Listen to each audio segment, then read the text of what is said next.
Hello, welcome to Versatile Learning Network. In this video, I am going to talk about grade 12 optional English course. It is from short story. The number of the short story is 12. आजको यस भिडियोमा कक्षा 12 को ऐच्छिक अंग्रेजीमा रहेको short story 12 नम्बरमा रहेको short story the lost child को बारेमा चर्चा गर्न गइरहेको छु। द लस्ट चाइल्ड अर्थात हराएको बच्चा भन्ने शीर्षकमा लेखेको यस कथाका लेखक चर्चित मुल्क राज आनन्द हुन्। उनको जन्म 1905 मा भएको थियो भने उनको मृत्यु 2004 मा भएको थियो। यस भिडियोमा यस कथाको प्लट समरी अनि यस कथासँग सम्बन्धित रहेको प्रश्न उत्तरको बारेमा क्वेशन आन्सरको बारेमा छलफल गर्नेछु। Watch the video till the end. If you have not subscribed the channel yet, please do it. Subscribe, share to your friend. That could be helpful for them as well. Now, not to delay, let's start the story The Lost Child by Mulk Raj Anand. The Lost Child भन्ने शीर्षकमा लेखियो यो कथा मुल्क राज आनन्दद्वारा लेखिएको। यस कथालाई 1934 मा मुल्क राज आनन्दले लेख्नु भएको थियो र यस मुल्क राज आनन्द one of the leading Indian novelist, उहाँ चाहिँ प्रख्यात इन्डियन उपन्यासकार, भारतीय मूलका उपन्यासकार हुन्। उनले अंग्रेजीमा उपन्यासहरू लेख्ने गरेका छन्। Who was born in Peshawar Pakistan, जुन चाहिँ जसको जन्म पाकिस्तानको पेशावरमा भएको थियो र त्यति बेला भारत र पाकिस्तान अलगिएका थिएनन्। भारत र पाकिस्तान उनीहरू नछुट्ने अगाडि चाहिँ उनको जन्म भएको थियो र पाकिस्तान पेशावर शहरमा। He is one of the pioneers of the Anglo-Indian fiction with R.K. Narayan, Raja Rao and Ahmed Ali. उनी चाहिँ एङ्ग्लो-इन्डियन फिक्सन जुन एङ्ग्लो-इन्डियन कथाहरूमा चाहिँ कथा लेख्ने कथाकारको रूपमा चाहिँ एक किसिमको पाइनर्स पथ प्रदर्शक एउटा कथा लेख्ने बाटो देखाउने काम चाहिँ यिनको साथमा मुल्क राज आनन्द, आर.के. नारायण, राजा राव र अहमद अली उनी सँगसँगै यिनीहरू चाहिँ पाइनर्सहरू रहेका थिए, विशेष गरेर एङ्ग्लो इन्डियन फिक्सनमा चाहिँ। र द लस्ट चाइल्ड भन्ने स्टोरी चाहिँ इट वाज पब्लिश इन 1934। यो कथा चाहिँ 1934 मा चाहिँ पब्लिस भएको थियो। अब हामी यस स्टोरीमा रहेका क्यारेक्टरहरूको बारेमा छलफल गर्छौं।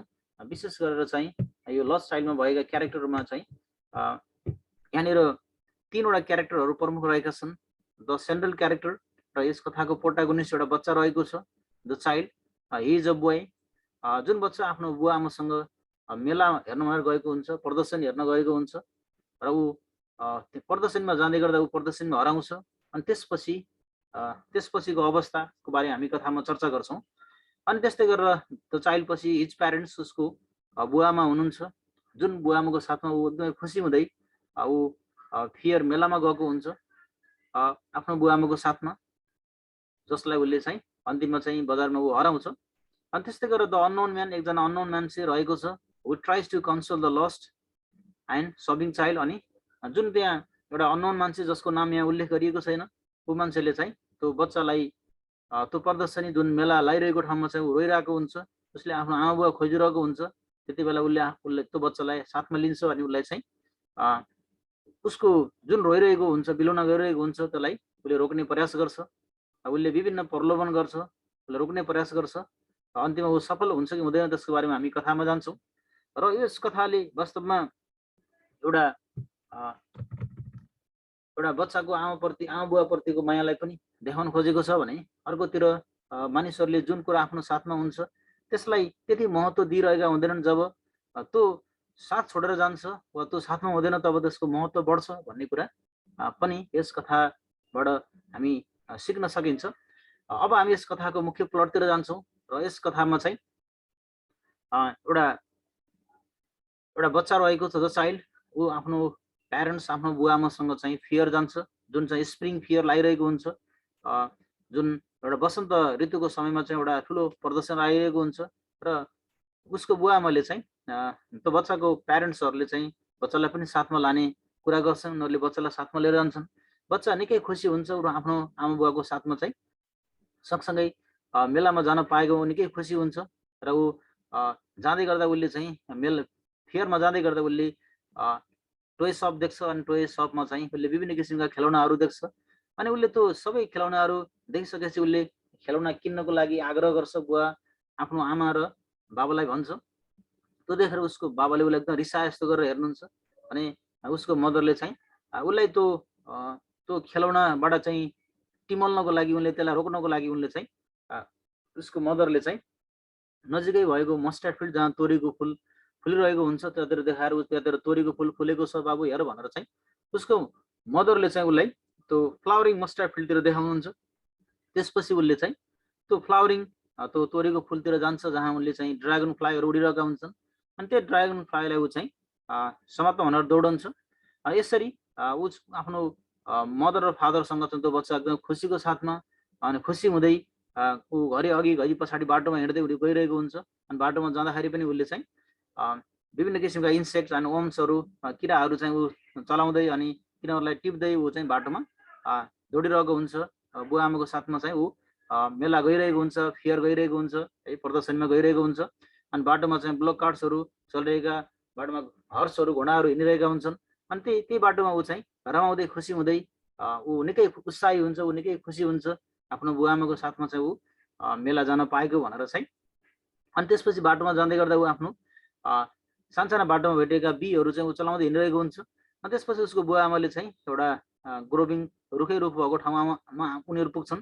त्यसपछि उनले त्यहाँ एकछिन बस्नु पर्यो भनेर उनीहरू चाहिँ उसको बुवा आमाहरू त्यहाँ नजिक बस्छन्, उसलाई पनि त्यहाँ बस्छ भनेर बोलाउँछन् अनि ऊ त्यो सेड अफ ग्रोभ भनेको रुखहरूको चाहिँ छहारी मा जब बस्दै गर्छ त्यहाँ उसले माथि रुखबाट चाहिँ फ्लावरहरू चाहिँ खसिरहेको देख्छ, फ्लावरका लिपहरू खसिरहेको हुन्छ, पातहरू खसिरहेका हुन्छन् अनि त्यसलाई उसले आफ्नो साथमा टिप्छ अनि ऊ त्यहाँ खेल्छ।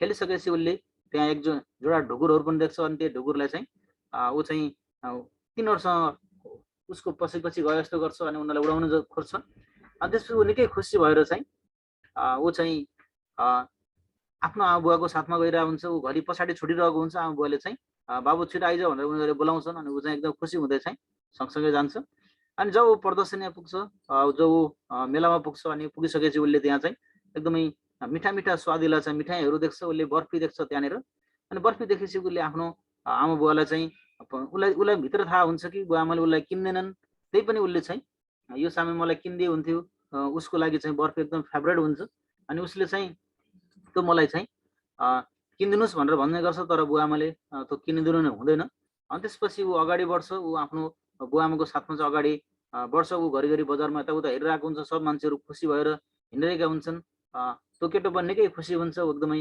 खुसी भएर हिँडिरहेको हुन्छ अनि त्यसपछि उसले त्यही बजारमा चाहिँ गार्ल्यान्ड्स अफ गुलमोहर फ्लावरको चाहिँ माला उनेको उसले देख्छ अनि त्यसपछि उसले त्यो मालालाई राम्रोसँग एकटकले हेर्छ अनि यसलाई किन्न पाए हुन्थ्यो भन्ने सोच्छ मनमा अनि उसले आफ्नो आमा बुवातिर हेर्छ, उनीहरूले चाहिँ अनुहार निधार खुम्चाएको देख्छ सायद अनि त्यसपछि उसले सोच्छ कि पक्कै उहाँहरूले किन्नुहुन्न भन्ने सोच्छ उसले, तर उसको भित्र मनमा चाहिँ त्यो पनि किन्न पाए हुन्थ्यो भन्ने उसको मनमा भएको हुन्छ अनि यसरी ऊ अगाडि बढ्दै जाँदाखेरि चाहिँ उसले फेरि विभिन्न कलर भएको चाहिँ बेलुनहरू चाहिँ हावा बढेको बेलुनहरू उसले देख्छ अनि एउटा बेलुन किन्नुको लागि उसले आग्रह गर्छ, आफ्नो मदरलाई भन्छ अनि उसको मदरले चाहिँ त अलि ठुलो भइसकेछ, अब युआर ओल्ड नाउ, अब तिमीले यो बेलुन खेलाउने होइन भनेर चाहिँ उनीहरूले सम्झाउँछन्, यो किन्ने होइन भन्ने कुरा उनीहरूले गर्छन्।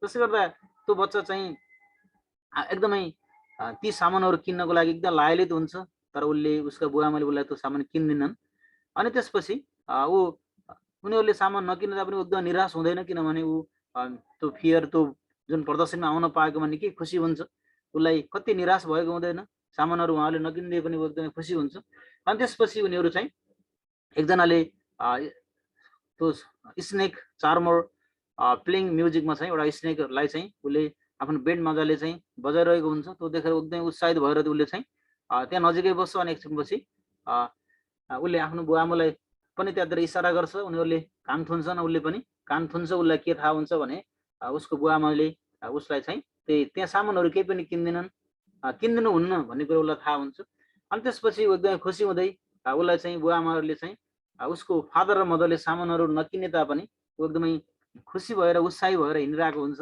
बुवा आमाको साथमा चाहिँ एकदम रमाएको हुन्छ, सबै मान्छेहरू हिँडिरहेको, सबै मान्छेहरू रमाएर सब मान्छेहरू डुलिरहेको देख्दा ऊ झनै खुसी भएको हुन्छ अनि यसरी चाहिँ ऊ बजार डुल्दै आउँदाखेरि चाहिँ ऊ एकदमै round about in full swing एउटा ठुलो ठुलो घुम्ने पिङमा ऊ आउँछ अनि उसले ठुलो घुम्ने पिङमा हेर्छ कि त्यहाँ धेरै प्रौढहरू सानसानो केटाकेटीदेखि ठुल्ठुला मान्छेहरू चाहिँ त्यो पिङमा खेलेर रमाइरहेका हुन्छन् अनि सबैजना हाँसेर खुसी त्यो पिङमा खेलिरहेका हुन्छन् त्यहाँ घुमिरहेका हुन्छन् अनि त्यो देखेर उसलाई पनि त्यहाँ पिङमा खेल्न एकदमै इच्छा लाग्छ त्यसलाई खेल्न एकदम मन लाग्छ अनि त्यसपछि उसले त्यो पिङलाई एकनासले हेरिरहेको हुन्छ सबैजना रमाइरहेका हुन्छन् अनि जब ऊ चाहिँ उसले चाहिँ त्यो पिङमा खेल्नु पर्यो भनेर चाहिँ उसले आमा बुवालाई फर्केर यसो हेर्छ हेर्दाखेरि उसको बुवामा त्यहाँ हुँदैनन् अनि उसले यताउता हेर्छ हेर्दाखेरि चाहिँ उसको बुवामा त्यहाँबाट अलि पर गइसक्नु भएको हुन्छ जसले गर्दाखेरि चाहिँ ऊ चाहिँ त्यहाँ बजारमा हराउँछ उसले आफ्नो आमा बुवालाई चाहिँ रुँदै बुवामा भन्दै चिच्याउँदै दौडन्छ ऊ यता भौतारिन्छ उता भौतारिन्छ अनि त्यो ठुलो मेला जुन बजारमा चाहिँ त्यो मेलामा चाहिँ प्रदर्शनी जस्तो ठुलो मेलामा चाहिँ ऊ हराउँछ त्यो सानो बच्चा हराउँछ उसले एकदमै सुक्खा सुक्खा रुँदै चाहिँ आफ्नो बुवामाको नाम पुकारिरहेको हुन्छ उहाँहरूको चाहिँ लगाएको कपडा सम्झेर चाहिँ उसले टाढा टाढासँग हेरिरहेको हुन्छ तर उसले आफ्नो बुवाआमालाई भेट्दैन अनि ऊ एकदमै ऊ हिँड्दै गर्दा एकदमै धुलोले गर्दा ऊ थकित भएर उसको कपडा पनि मैलो हुँदै जान्छ अनि त्यसपछि ऊ एकदमै निराश भएर चाहिँ ऊ मन्दिरतिर पुग्छ अनि मन्दिरमा निकै भिडभाड भएको हुन्छ अनि ऊ अगाडि बढ्न सक्दैन त्यहाँ मान्छेको भिडले गर्दाखेरि चाहिँ ऊ त्यहाँ मान्छेको तल खुट्टामा खुट्टामा हिँडिरहेको हुन्छ किनभने त्यहाँ भिडभाडले गर्दा ऊ अगाडि बढ्न सक्दैन अनि त्यो एकदमै रुँदै हिँडिरहेको हुन्छ त्यो देखेर एकजना त्यहाँबाट अननोन मान्छे देखिन्छ एउटा अननोन मान्छेले उसलाई नोटिस गर्छ एउटा उसले चिन्दै नचिनेको मान्छेले उसलाई सङ्केत गर्छ कि बच्चा रोइरहेको हुन्छ अनि त्यसपछि उसले त्यो सानो बच्चालाई उठाउँछ अनि सोध्छ कि तिमी को किन रोएको भनेर उसले सोध्छ अनि उसले चाहिँ आफ्नो आमा बुवा मेरो काँदनु भयो आमा बुवा भनेर उसले चाहिँ आफ्नो आमा बुवालाई सम्झिरहेको हुन्छ अनि जसले गर्दाखेरि चाहिँ ऊ रोइरहेको होइन ऊ बच्चा चाहिँ हराएको होइन त्यही भएर ऊ रोइरहेको रहेछ भन्ने कुरा त्यो अननोन मान्छेले बुझ्छ अनि उसले उसको रुवाईलाई भुलाउनको लागि त्यति रोएको एकदमै रोइरहेको हुन्छ आमा बुवा खोजिरहेको हुन्छ त्यसलाई भुलाउनको लागि उसले चाहिँ उसले त्यो जुन चलिरहेको पिङ हुन्छ यो पिङ खेल्न जाऊ होइन भनेर चाहिँ उसले भन्छ पिङ खेलौँ भनेर भन्छ त्यही पनि ऊ चाहिँ खुसी हुँदैन उसले चाहिँ के भन्छ भने आफ्नो आमा बुवा जाने भन्ने कुरा गर्छ अनि त्यसपछि उसले उसलाई चाहिँ त्यो स्विट मिठाईहरू जहाँ मिठाईहरू हुन्छ त्यहाँ लिएर जान्छ भने उसले चाहिँ त्यो मिठाई कुन मिठाई खान्छौ तिमीले रोज भनेर भन्छ त्यही पनि उसले चाहिँ त्यो मिठाईमा ध्यान दिँदैन अनि ऊ आफ्नै आमा बुवालाई मात्रै सम्झिरहेको हुन्छ जुन जुन ठाउँमा ऊ पहिला गएको थियो जहाँ बर्फी जुन मिठाई पसलमा अनि गार्ल्यान्ड अफ गुलमोहर फ्लावर्स दुर्गुण फ्लावरहरूमा चाहिँ बेलुनहरूमा चाहिँ हरेक ठाउँमा त्यो अननोन मान्छेले उसलाई लिएर जान्छ ती सामानहरू उसको लागि उसलाई उसको रुवाईलाई भुलाउनको लागि चाहिँ उसले ती सामानहरू किन्दिने भन्ने कुरा गर्छ तर त्यो बच्चाले चाहिँ ती सामानहरूप्रति कुनै ध्यान दिँदैन केवल उसले भनिरहेको छ कि आफ्नै आमा बुवालाई मात्रै सम्झिरहेको छ आमा बुवालाई मात्रै मिसिङ गरिरहेको कुरा गर्छ उसले आमा बुवालाई पत्ता लगाइदिनुहोस् भनेर यस्तै रोइरहेको कुरा मात्रै गर्छ र सबै सामानहरू उसको अगाडि व्यर्थ हुन्छ यसरी अन्तिममा उसले चाहिँ जुन त्यो अननोन मान्छेले उसलाई चाहिँ बर्फीको पसलमा स्विट पसलमा लिएर जान्छ अनि त्यहाँ पनि उसले चाहिँ त्यसलाई त्यति ध्यान दिँदैन जहाँनिर स्नेक चार्मर प्लेइङ म्युजिकमा लिएर जान्छ उसले कान थुनेर बस्छ अनि त्यहाँ त्यसले ध्यान दिँदैन ध्यान जति सबै उसको आमा बुवामा मात्रै हुन्छ उसले आफ्नो आमा बुवालाई खोजिदिनको लागि आग्रह गर्छ अनि यसरी अन्तिममा चाहिँ यो कथा सकिन्छ उसको आमा बुवासँग उसको भेट भयो वा भएन यसको लागि हामीले हामीले आफै गेस गर्नुपर्ने हुन्छ कि त्यो बच्चा आफ्नो आमा बुवासँग भेट भयो वा भएन यस कथामा उल्लेख गरिएको छैन र अन्त्यमा यो कथा त्यही अननोन मान्छेको साथमा रहँदाखेरि चाहिँ यो कथा सकिएको छ यसरी यस कथाले के देखाउन खोज्यो भने जुन चिजहरू आफ्नो साथमा पहिला जुन आमा बुवा उसको साथमा पहिला हुनुहुन्थ्यो उसले आमा बुवालाई त्यति महत्त्व दिएको थिएन जब केही समयपछि आमा बुवाहरूबाट ऊ निकै टाढा भयो जसले गर्दा उसले आमा बुवालाई देखेन अनि ऊ निकै पिर मान्यो र हरेक उसको लागि हरेक खोजेका उसको अगाडि चाहिँ एकदम राम्रा भएका चिजहरू सबै बेकार भए आफ्नो बुवामा नभएको कारणले गर्दाखेरि उसले जुन कुरा अलि पहिला एकदमै आमा बुवाको साथमा हुँदाखेरि चाहिँ जुन कुराहरू उसले चाहियो मलाई यो किनिदिनुहोस् भनेर भनिरहेको थियो तर केही समय अन्तरालमा उहाँहरू त्यहाँबाट नभएको कारणले गर्दाखेरि त्यो बच्चाले ती सबै सामानहरू चाहिँ उहाँको अनुपस्थितिमा कति पनि मन पराएन उसले बुवाआमालाई मात्रै सम्झिरह्यो यसरी यस कथाले चाहिँ एउटा बच्चाको आमा बुवाप्रतिको माया it shows the bond of love and affection the boy shares with his parents एउटा बच्चाको आफ्नो आमा बुवाप्रतिको चाहिँ गहिरो प्रेम माया देखाउन खोजेको छ यस कथामा अब हामी यस कथाको प्लट समरीको बारेमा यहाँनिर चर्चा गर्छौँ let's discuss about this the lost child is an interesting short story written by Mulk Raj Anand who was born in 1905-2004. Especially one of the leading Indian novelists in English, who was born in Peshawar, Pakistan. He is one of the pioneers of the Anglo-Indian fiction with R.K. Narayan, Raja Rao, and Ahmed Ali. The story was published in 1934. This is a story about a small boy who gets lost in a crowded pier. It shows the bond of love and affection the boy shares with his parents.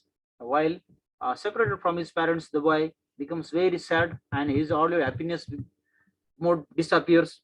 All the hi-fi toys and games are useless for him in the absence of their parents. र यसरी त्यसले चाहिँ त्यो बच्चाले जुन पहिला जुन खोजेका कुराहरू थियो, जुन गेमहरू उसले खोजेको थियो, जुन चिजहरूलाई खोजेको थियो, आमा बुवाको उपस्थित हुँदाखेरि जब आमा बुवा अनुपस्थितिमा उसले ती कुराहरू त्यो मान्छेले किनिदिन्छु भनेको थियो, तर ती कुराहरू उसको लागि व्यर्थहीन भएको छ।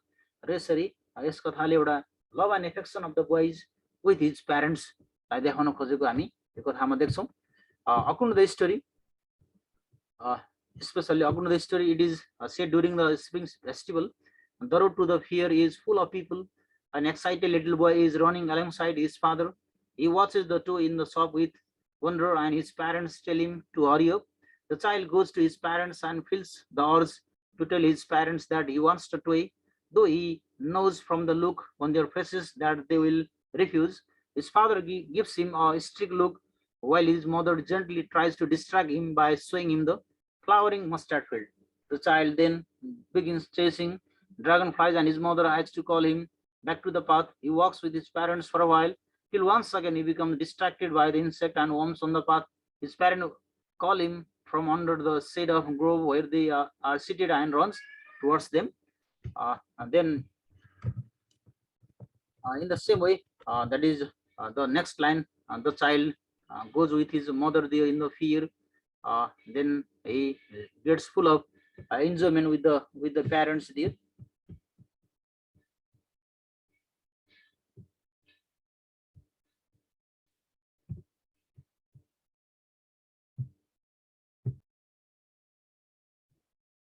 Then as he enters the grove tree, flowers begin to fall upon him, and he begins collecting petals, flower leaves there.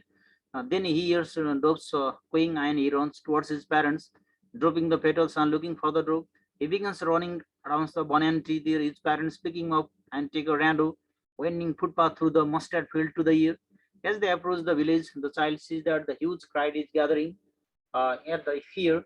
He is both frightened and fascinated. The child sees the sweet mid-seller shop stacked with many colored sweet there. He murmurs that he wants to have a burfi, his favorite sweet, but he knows that his parents will call him greedy if he demands a sweet. So he doesn't wait for their answer. He then sees a flower seller selling garland of gulmohar flowers. He is very attracted by the flowers and softly murmurs that he wants one, but he knows his parents will say that the flowers look cheap there. So he doesn't wait for an answer from them and walks ahead. Next, the child sees a man selling balloons of many colors. He wants to get them all, but he knows his parents will say he is too old to play with balloons, so he walks ahead. Then he sees a snake, a charmer playing music to a snake that is coiled in a basket there. The child knows that. Then the child knows that his parents will scold him. The child knows there.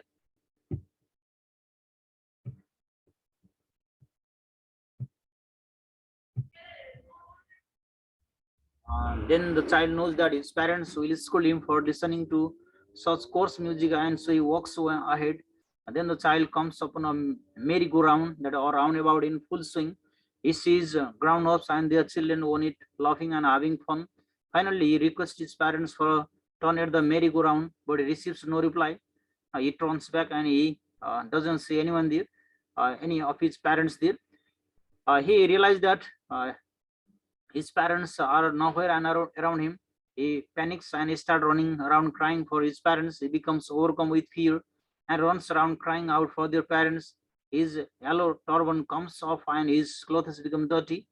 Soon he adjusts himself and starts sobbing. He looks around for people dressed in yellow, but he cannot find his parents anyway. He then runs to a shrine, walking under people's leg, sobbing for his parents. The crowd thickens near the temple's gates. Here, men are pushing each other, and the child struggles to get ahead. He shrieks for his parents, and a man notices him and lift him up to his arm. He shields the child and takes him away from the crowd. The man asks him who he is and how he came to be there. The child now cries even more bitterly and wishes for his mother and father. To soothe the crying child, uh, the man asks him if he wants to ride the merry-go-round, but the child says that he just wants his parents back. He then takes him to the snake charmer and tells him to listen to the music. But the child puts his hand over his ears and cries even louder. He keeps saying that he wants his parents. The man offers to buy him a multicolored balloons from the balloon seller, but the child turns his eyes away from the balloons and asks for his parents. The man then takes him to the flower seller and asks if he would like to wear a garland of fragrant flowers. The child turns his nose away and continues sobbing for his mother and father. Lastly, the man brings the child back to the sweet seller, hoping to console him with a sweet. He asks the child to choose a sweet, but the child continues to sob and says that he wants his wants all he wants are his mother and father. In this way, this story shows the love between a child and his parents. Before, he was lost in the fear. He was not interested with his father and mother. He wanted sweets and balloons, etc. But after losing his parents, he knew the importance of his parents. So the story gives moral lesson that we need to value our longings before it disappears. People never give importance to things that they already have there. So that is all about this story. Now let's discuss about the question here. What are the things the child see on his way to the fear? The answer is given there. Similarly, why does the child lag behind? For the answer, go through there. What are the things that he wants at the fear? The answer is mentioned there. Go through the lines. And similarly, next 4 number, why does the child move on without waiting for his parents' answer whenever he asks for things that he attracted? For the answer of that question, go through the line. Then 5 number, when does the child realize that he had lost his way? The answer is given there. Then how has the lost child anxiety and insecurity been described there? The answer is mentioned there. Then next one is why does the lost child lost interest in things that he had wanted earlier? The answer is given there. Then next one is 8 number, what do you think happens in the end? Does the child find his parents? It is not mentioned here. And 9 number, why was the fear being held in the village?